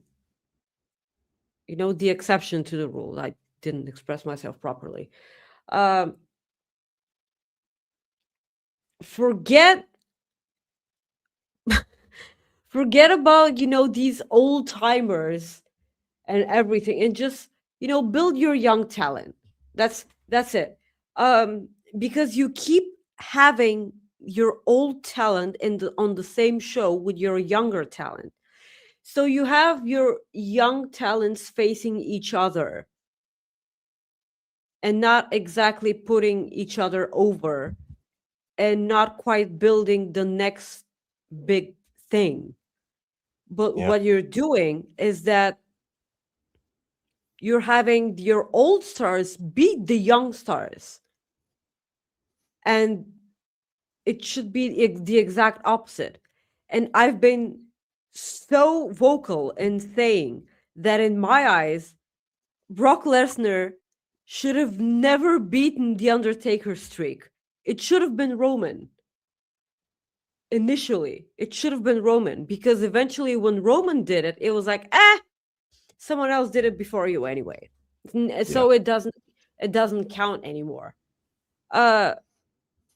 Brock Lesnar did not need it at all. Exactly like he doesn't need this win too. I know that he said that when he eventually faces Gunther at SummerSlam, he doesn't want to have a loss previously before that because it will overshadow the fact that he's losing at SummerSlam to Gunther. You know, it would damage Gunther's win. I don't think this is the case because if this were the case years ago, it would have meant that Roman Reigns didn't have to win versus The Undertaker because previously The Undertaker lost to Brock Lesnar. I will not shut up about this. I don't want Brock Lesnar on my television whatsoever. Not only that, but I want someone to just get rid of the guy. I'm so sorry. And you gotta feel for Kofi Kingston because when this match got announced, Kofi Kingston got on Twitter, X or whatever, and he said, "Hell yeah, brother, avenge us all." Because to this day, Brock Lesnar has been the one person to dethrone each and every black champion that WWE has had, and it's still kind of sad. It's still sad. So no, I'm not gonna pick Brock Lesnar. I am gonna stick to Obafemi because I need to have faith that good things happen to good people. Yeah.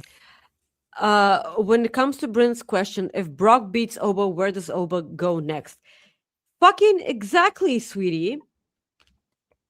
Exactly. Oba goes nowhere. Oba goes fucking nowhere. And when I said previously that the winner of Drew McIntyre versus Jacob Fatu will be getting the winner of Randy Orton and Cody Rhodes, the winner that should absolutely 100% be Obafemi should be getting the winner of Roman Reigns and CM Punk. And Obafemi should win that too. Yeah, I don't have an answer because I don't know like where it goes, and that's kind of scary. By the way, this is the match I'm most looking forward to on WrestleMania. And because I have faith that Obafemi should win it. If Obafemi loses this match, everything will be fucking ruined. Everything. I don't care. All right. Before we go to the main event, Maggie, tonight, the Andre the Giant Battle Royal, who do you think wins? Granted, they haven't announced anybody really in it yet, so if you're to take a stab at it, who do you think would win it? Danhausen. That's exactly where I was going with it, too. I could totally see them going with Danhausen. Man. But this is the answer, though. If it's not Danhausen, I still prefer Royce. That's where they should go. I understand why, but how can you debut the guy at the Rumble, not have him on television for like months, then have him on SmackDown, or was it Raw? Yeah. It was SmackDown. But I don't remember anymore. Yeah. And then just go ahead and put him in the Andre the Giant Battle Royal and just looks like a here there. Yep. That's it. All right. Main event time, Maggie. The main event that you have been waiting for. CM Punk defending his World Heavyweight Championship against Roman Reigns. Maggie, Roman Reigns. Tell me all about what you think the build towards this match meant to you. And I think the build's been fantastic. Okay. All of it? For the most part. I mean, Okay. I don't like the I thought the old, like we did a couple weeks ago, I think the old part was kind of stupid, but I think it got a lot better. It got a lot better when they went away from the old. And that's mainly because of us bitching and moaning, because Triple H watches our show and he saw how much we did not like it. So he pivoted, like in the episode of Friends, he just kept yelling pivot. Like somebody was moving a couch. Pivot. So, yeah, that's my thoughts. It started like horse manure and it got better.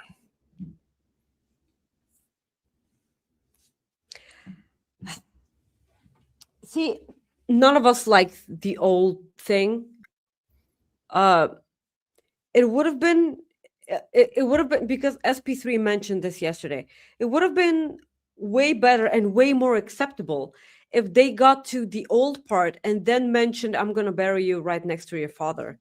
But they did the exact opposite. They said, I'm going to bury you right next to your dead father. And then they said, well, you're old. And then they fought. This, if it was, backwards, it would have been way better. And I'm glad that they went away from that.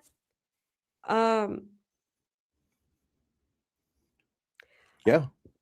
I don't know who gets involved apart from the Usos. When it comes to someone backing up Punk, I'm saying. Yeah, I don't know. I really have no idea, because you can make a point out of the Usos attacking CM Punk because they never got the apology that they wanted. I mean, he did apologize, but not to their faces. He apologized to the air, and you can make a point out of that. Or you can also make a point out of the Usos turning on Roman Reigns also. You can make that. Listen, I really don't care as long as Roman Reigns wins. That's all I'm going to say. They're not that far apart when it comes to age. That's why I still hate that comment that they did. It's just...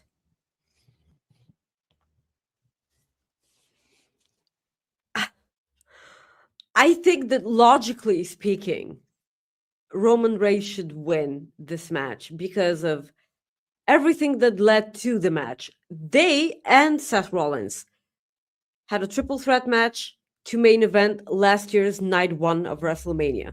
And now they're main eventing night 2, the so-called real main event of WrestleMania. So CM Punk's dream was never to win a WrestleMania main event. It was to star in it. So probably next year will be CM Punk's year when he gets to win a WrestleMania main event in Saudi Arabia. If it happens. If it happens, yes, of course, if it happens. A lot of people think that it's not going to happen, that they're going to pivot from that. I do too. They'll probably go to Vegas again for F6. Oh, yes. If they were smart, they would just go ahead and go to get Indianapolis or New Orleans out of the way. No, they can just come back to Bulgaria. Okay, yeah. Okay, that too, if that's what they want to do. I mean, they can have like 5 people attending, and that's it. But like that's... Yeah. But I'm gonna go with Roman Reigns. I just feel like that this is the logical pick here. I'm really looking forward to the match too, this one specifically. But I don't know, my kingdom for a normal main event, no shenanigans, just straight up wrestling. Can we get that? Can we get, because we sure as hell ain't going to get it on night 1 of WrestleMania. Can we get that here? I hope so, but I don't know. I'm almost sure that we're not gonna get that, like, Yeah. at all. Yeah, I don't know. Like if we are, I hope we do, but I don't know on this one. I do think Roman Reigns is winning that title, though. That I would tell you. I think Sir Roman Reigns will win that title, and I think we might see CM Punk take a little time off. Not long, but I think. And I don't know if he's taking time off or not. That's just my thought process behind it. And I think that Roman's the right call for now. I don't think, by no means do I think we have to worry about him holding the title for 1,000 days again. I'm For not saying that's 1,000 going to. years. Yeah, until I'm not the going to end say of that. time. I don't think that's Please don't. happening. But yeah, I think Roman Reigns is gonna. I think Roman Reigns is gonna win. Sure. So that's how I feel Hopefully. about that. Yep. So, all right. So that's our predictions for WrestleMania 42 Ooh. taking place starting tomorrow night in Las Vegas at Allegiant Stadium in Las Vegas. So, Maggie, make sure we got another super chat from a good friend Chris Doc Mueller. Says my media prediction is that We already read that. I know, sorry. It just popped, it puts them together. So Doc Chris Mueller says WrestleMania 43, Plovdiv Powerbomb. Yes. There you go. Yes. I enjoy every time when you guys say my hometown name. First of all, it sounds really nice when it comes out of a foreigner's mouth. And second of all, I keep thinking about the care package for Christmas I never got. So Yeah. like that's like for fucking 3 years ago. No, it's And like it's that Titanic meme 84 years later. Oh yeah, there you go. But, It's been 84 years. Yeah. And Mel Coleman's still supposed to paint me like one of her French girls, so we'll see when that happens. Yeah, but like I want Mel Coleman's the Wardlow powerbomb on me. Yeah. Like, do you know what that sort of art is worth right now? After she got a photo with Andrade. Did you see that Wardlow said that he's pretty close to coming back? Hopefully. Yeah. I thought that he was gonna come back during the Casino TNT I did thingy. too. But he didn't. He didn't, Rob. He didn't. But neither did Keith Lee. No, none of that, unfortunately. No. But I will tell you what we got coming up next, though. We have a little Cooper effect action. How you feel about them apples? Yep. Oops. Well, I don't feel good about that one. So here we go.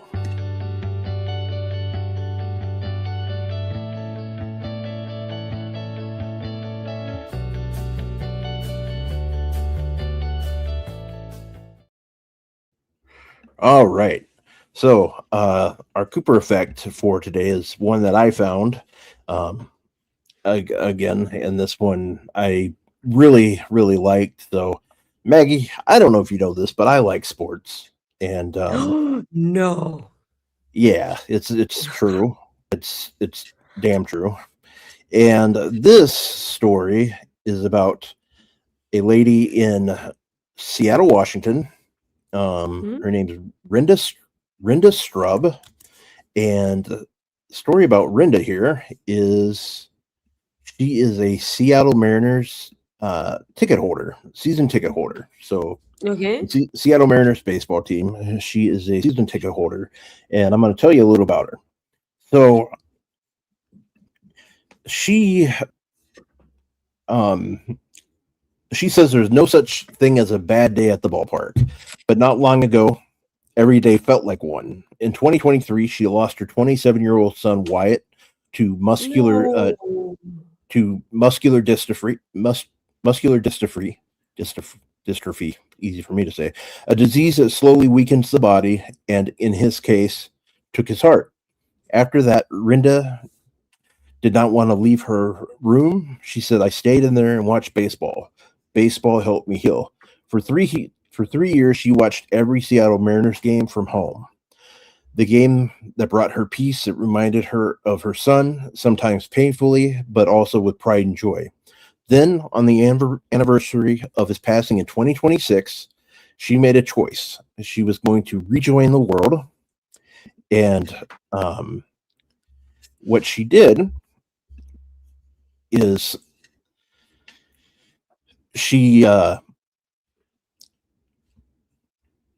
oops, sorry, I lost my place here. And so what she did is she bought season tickets. She bought 2 seats, but she didn't know who would sit in the second seat. Her kids were busy. Her husband did not like crowds, so she took a chance and made a simple post online. She goes, I'm a 70-year-old grandma. You can be any age from anywhere. And she just said, if you want to go to a baseball game with me, she basically threw out an invite. Within hours, she had thousands of people respond.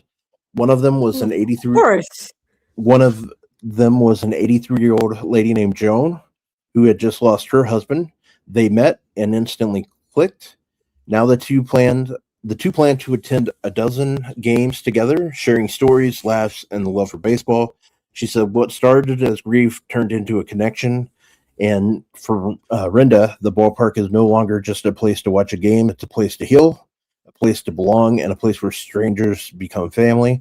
So yeah, baseball healed her, and that was her son right there that she lost. But yeah, it's just a good story that like it takes some time. And like my dad, he was a huge baseball fan, and so this story hit really close to home for me.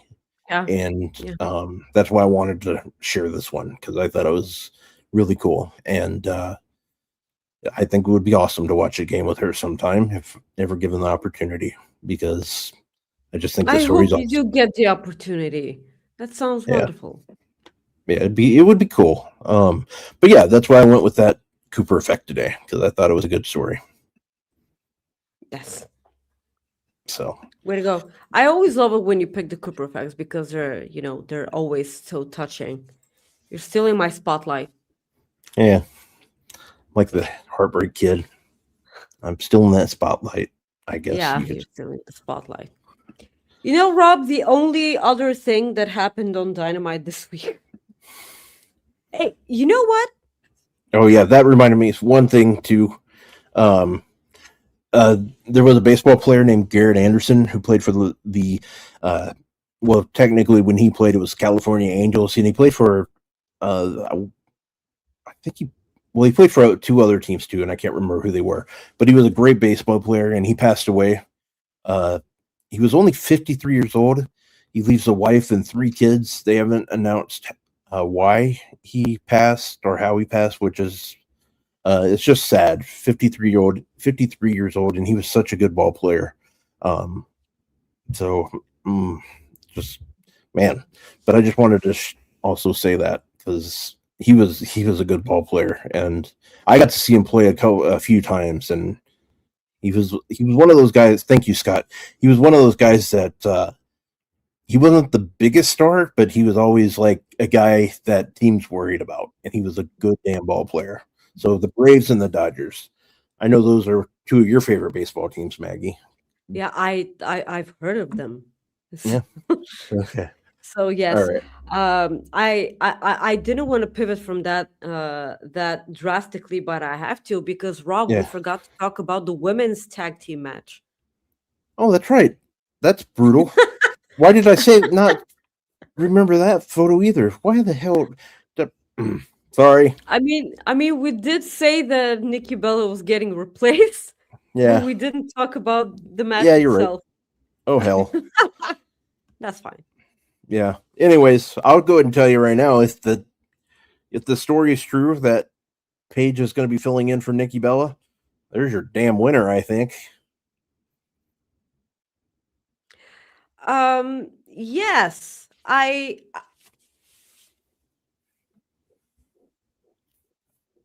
it's man, when it comes to Brie Bella teaming up with Paige, I don't know what that looks like. But for the shock value, you need to do that. You need to do Well, that. yeah. Well, what it looked like is Paige standing right beside Nikki or Brie Bell. Sorry, I'm a smart ass. I know. Yeah. Too soon. It's like if they do pull the trigger on an eventual tag team of Paige and Brie, does this please Nikki? Is she pissed off? Does she get revenge? Does she celebrate it? I don't know. Like I have initial questions, but like nonetheless, I don't know. I don't know how that works. Yeah. It's a shame the Kabuki Warriors aren't here. It's a shame that we're not getting Io versus Asuka on WrestleMania, because that sure as hell is a WrestleMania match. Yep. I concur. I honestly would rather them put the Kabuki Warriors in there and save Paige for the night after WrestleMania, Yep. for Raw after Mania. That way you get your surprise and everything. So that's what I would prefer. But I get it. I mean, is it an official report that Paige is? No, that's PW Insider, which they're like us. They're pretty. If they say it, I pretty much believe it's going to be. Okay. I would much rather just the Kabuki Warriors replacing the Bellas in the Yeah, match that's what I. itself.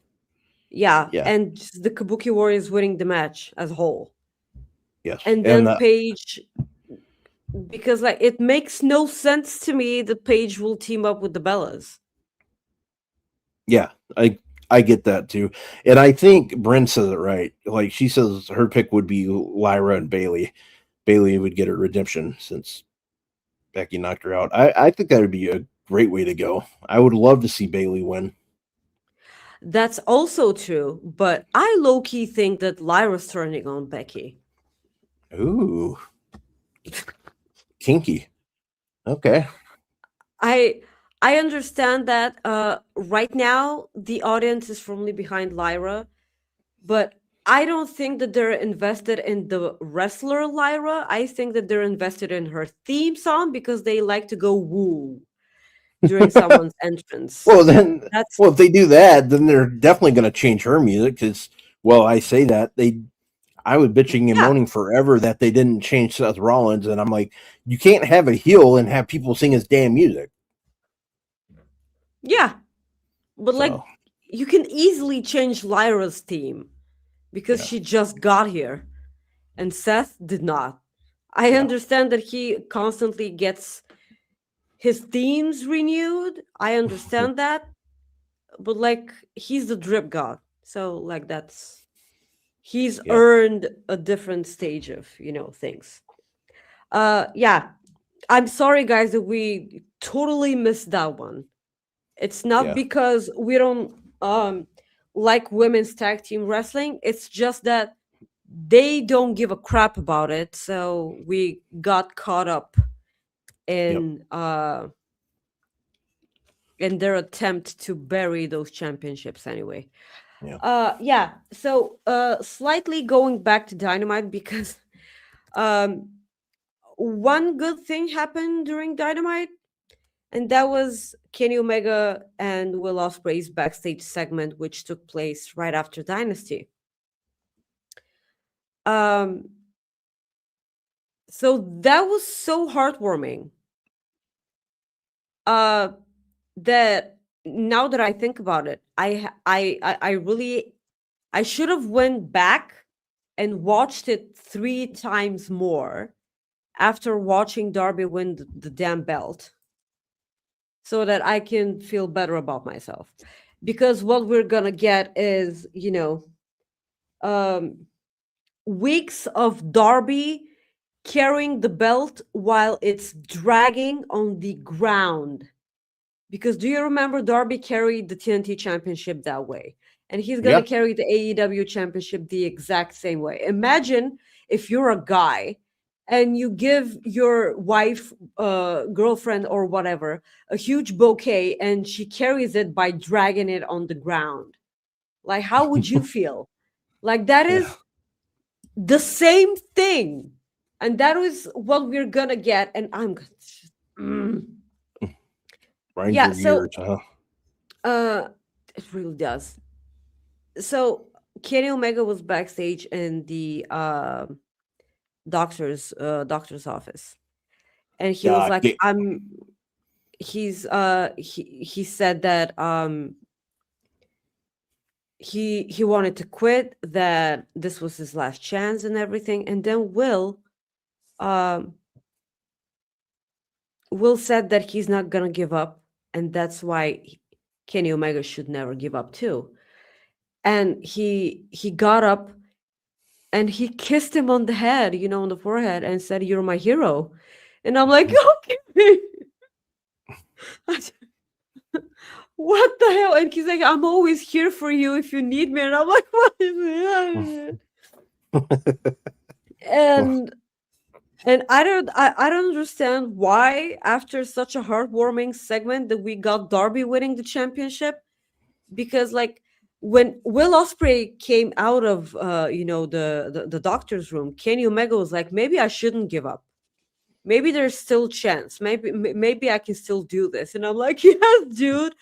And I just got my brand new keychain. It's a leather keychain with Omega engraved into it. What do you mean you're quitting? You're not quitting. I just got my keychain with your name on it.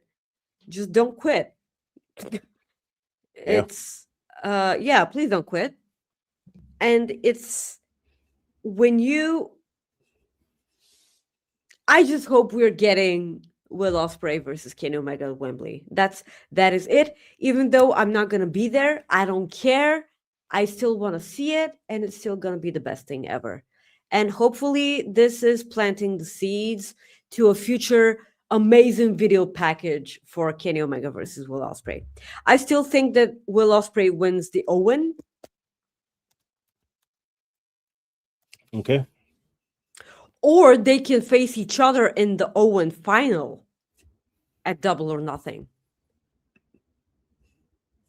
Ooh. Oh, yeah, that could be good. Yeah. But yeah, nevertheless, we are gonna get Will Ospreay versus Kenny Omega. For what purpose? That's a totally different situation. Alrighty. Well, that should be. Let me see here if there's anything else we need to touch on.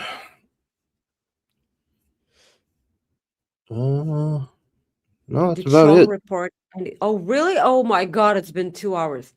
Yeah. Okay. Yep. I don't see any. Cody Rhodes and Randy Orton will be on SmackDown tonight with Pat McAfee as well. You have the. Let's see here. What else we got?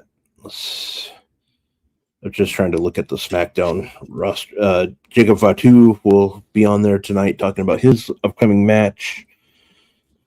So, and then we know about the women's United States #1 contenders match, Jordynne Grace. Yep.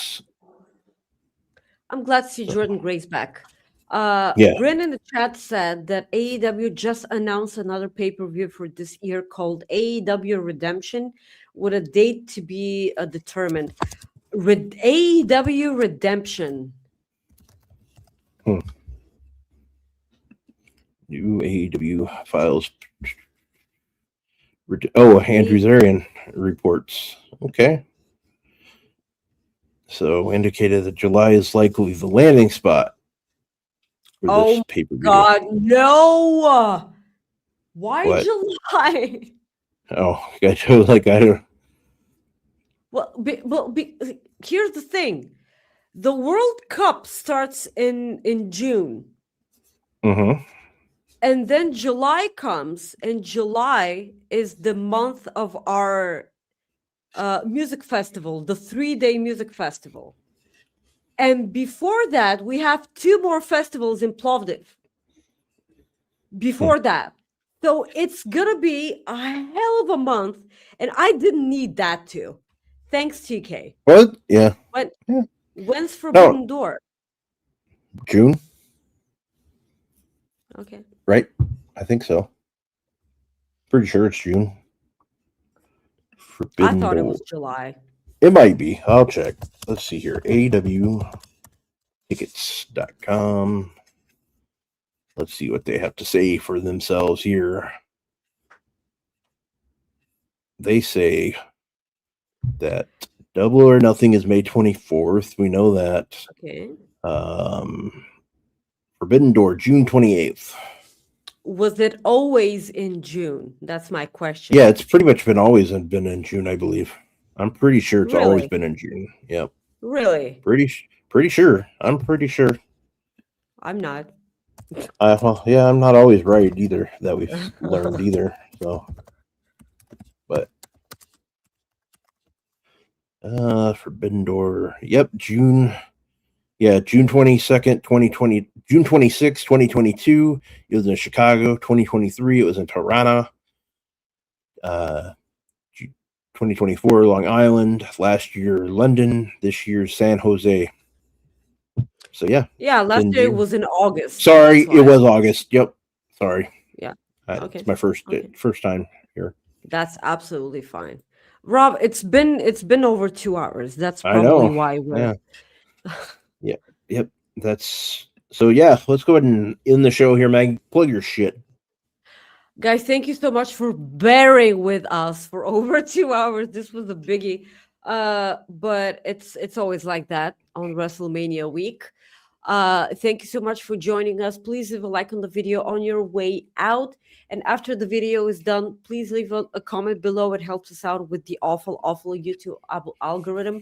And don't forget to subscribe to Fightful Select on Patreon.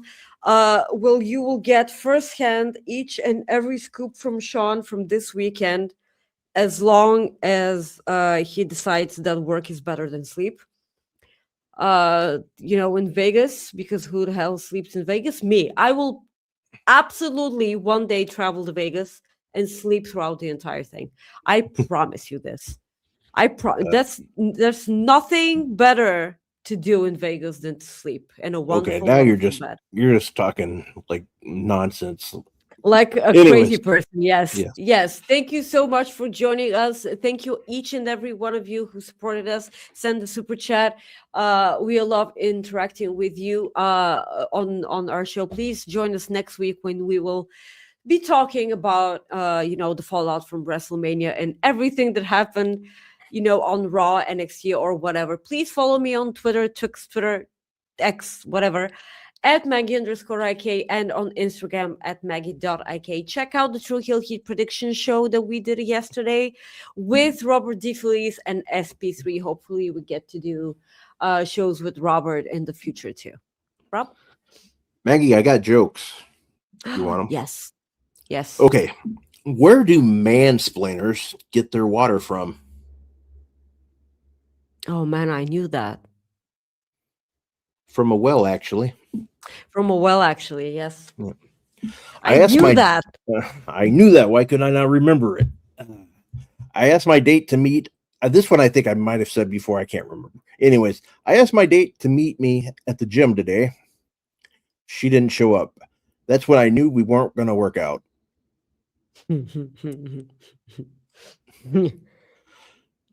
Doctor, I have a passionate dislike for the Backstreet Boys. Tell me why.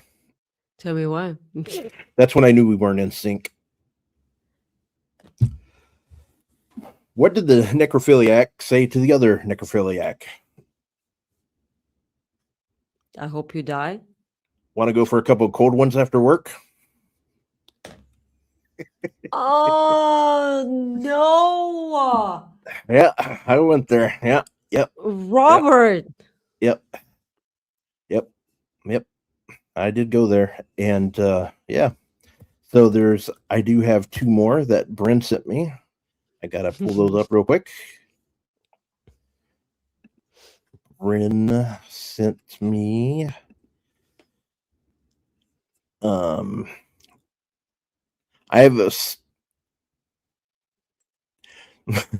have a standing desk at work, and when I have to quickly solve a problem, it allows me to think on my feet. There you go. My sister's gonna love that one. And then, what do you call someone who drives an 18-wheeler truck for a living? What? Semi-professional.